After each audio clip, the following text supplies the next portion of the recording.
Oh, nice. Okay. So, a couple of days ago while on my way to work, I got hit by a ute.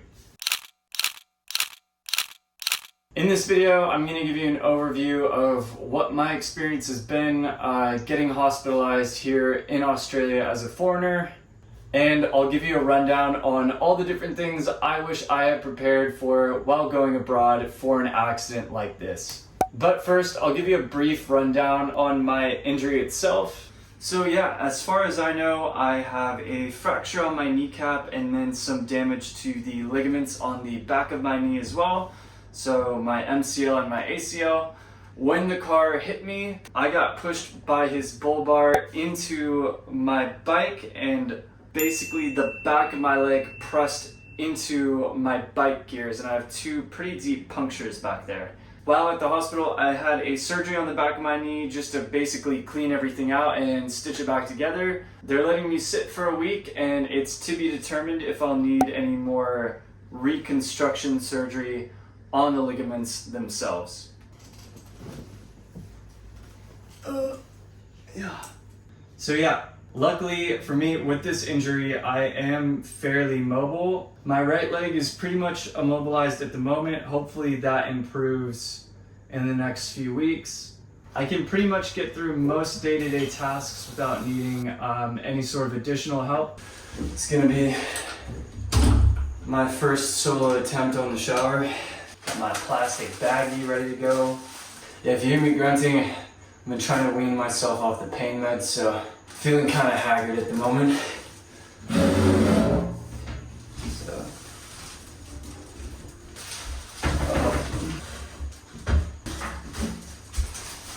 I did it. Let's go. It does make a lot of things much more of a struggle than what I'm used to, but could be a lot worse. Side note, shout out to everyone that commented for me to wear a helmet. I was wearing a helmet. I got a helmet after all those comments. It probably saved me from getting a concussion as well. So yeah, after I got hit by the car, the driver pulled off to the side. He called AAA or 000, which is the 911 equivalent here in Australia for emergency services. The ambulance came and got me. Cut off my pants, rest in peace to the Lululemons. They put me on morphine, wrapped some gauze on my leg, and then I was pretty much in the ER. Once I got to the ER, this is probably the first moment where things kind of diverged from going to the hospital back home versus going to the hospital abroad. They had put me in a brace, and I was sitting on cloud 9 off the morphine at this point. People kept on asking me if I was on the green whistle, which we don't have in America, but as far as I know, it's basically like if you took morphine and put it in an inhaler, and apparently that gets you properly drugged up though. So I was sitting there completely out of it on the morphine, and the lady from revenue in the hospital came to talk to me, and basically revenue is just the department in the hospital that's in charge of collecting money from patients. Now, I think typically if you're from Australia, you just show them your Medicaid card or that you're a citizen, and you're pretty much taken care of from that point. But yeah, as a foreigner, the revenue lady came in pretty hot and heavy and started asking a bunch of questions that I was not prepared to answer. And the first thing she asked me about was if I had travel insurance. Unfortunately, I am an idiot and not what you should do, and I did not have travel insurance. And that brings me to the first thing I wish I knew before going abroad, which is travel insurance is super cheap and 100% worth it, and you should do it. So after my accident, I looked into travel insurance, and if I had gotten a quote for a year here in Australia, I would have paid about $400 US for an entire year of coverage. And I feel like with travel insurance, it's one of those things where you just kind of think to yourself, it's probably not going to happen to me. And that's kind of the train of thought that I went down. So let this be a cautionary tale for you that it can happen to you, and for $400, that is really cheap insurance to make sure at least you have some sort of coverage in case you get absolutely screwed while in a different country. In my head, I always kind of thought of travel insurance as something that would cover you in case items got stolen, or maybe you missed a flight, something like that.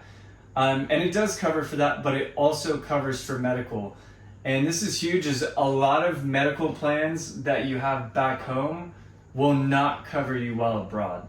Now, if you don't have travel insurance, Australia does have agreements with quite a few different countries in which I believe visitors from other countries get health benefits here. In return, Australian visitors in their country get health benefits there.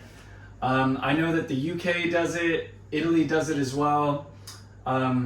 I remember speaking to my Italian friend, and he was telling me how he had his own Medicaid card and was able to get health benefits here. And I kind of lured myself into a false sense of security where I thought, oh yeah, I could probably apply for that as well. But yeah, it's not for everybody, so make sure you look into that before you try to rely on that one.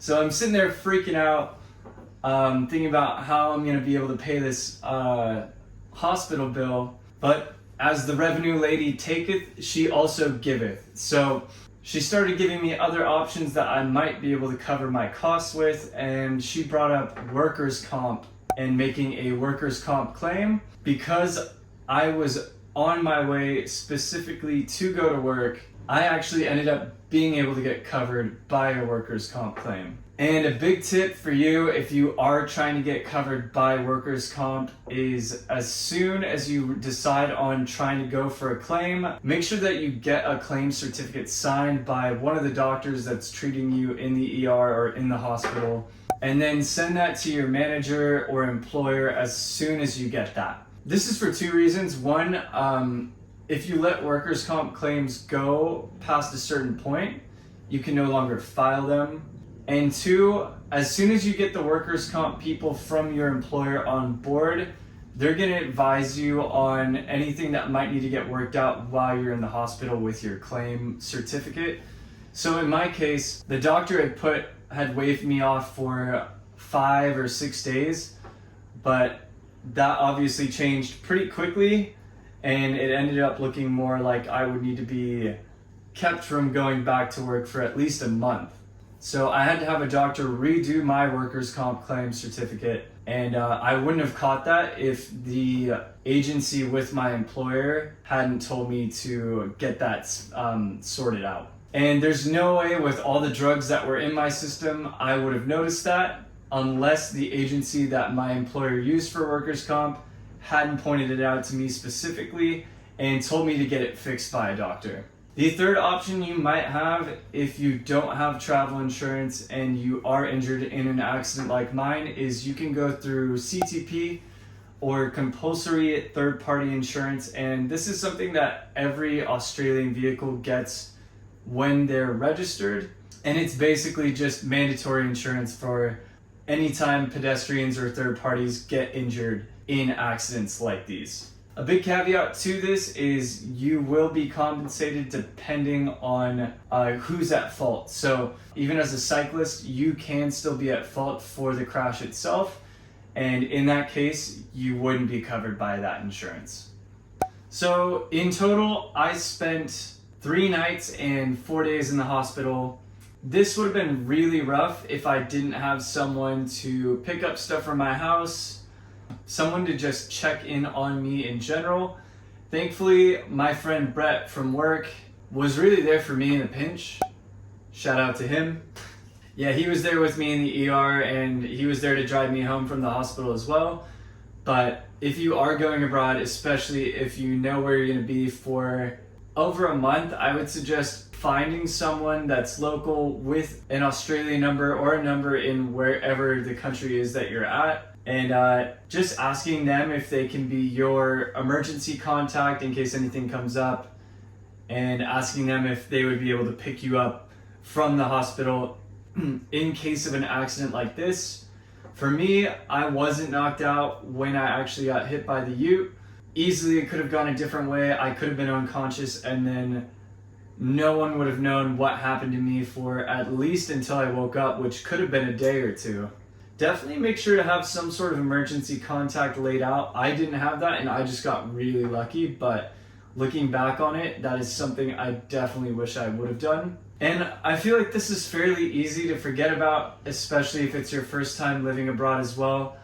I know for me, I've always had some sort of support network for when incidents like this happen back home. When you're halfway across the world, no one but who's around you can really be there for you. So just making sure you have something in place is going to be huge for you. All right, so to recap, if you're going anywhere abroad, but also to Australia, get travel insurance. It's cheap and it covers your bases quite thoroughly. So if there's one thing you get out of this video, get travel insurance before you go live abroad. Number two, do your research on what the country you're going to has to offer as far as accident coverage as well as healthcare coverage. For Australia, you're going to want to look into RHAs, which are reciprocal healthcare agreements. This is where some countries will offer healthcare benefits to Australian travelers. In return, Australia will offer visitors from that country health benefits as well. If you're doing anything involved with work, look into making a workers' comp claim. This will help you get covered for your medical expenses, and it will also allow you to get paid for the shifts that you miss while you were out on your injury. And finally, in Australia, if you're in an accident like mine, look into CTP or compulsory third-party insurance, which you may be able to claim compensation for damages from an accident like this as well. Set up an emergency contact with an Australian number so that emergency services can get in touch with your emergency contact. Finally, one more little thing I wanted to add is as soon as you get discharged from the hospital, you're going to want to set up an appointment with a general practitioner. Here in Australia, they will prescribe you what you need to survive getting out of the hospital, but then they will refer you to a general practitioner for everything else. So you might as well get that out of the way as soon as possible. Anyways, there's still a lot more stuff that I want to cover on my accident, but I'm still waiting for the dust to settle on a lot of different things, so I'm gonna wait to talk on any of that until another video. If you have any advice on a situation like this, please leave a comment down below and let us know any tips that you might have. And if you're worried about me, don't be. A little flesh wound like this can't stop me.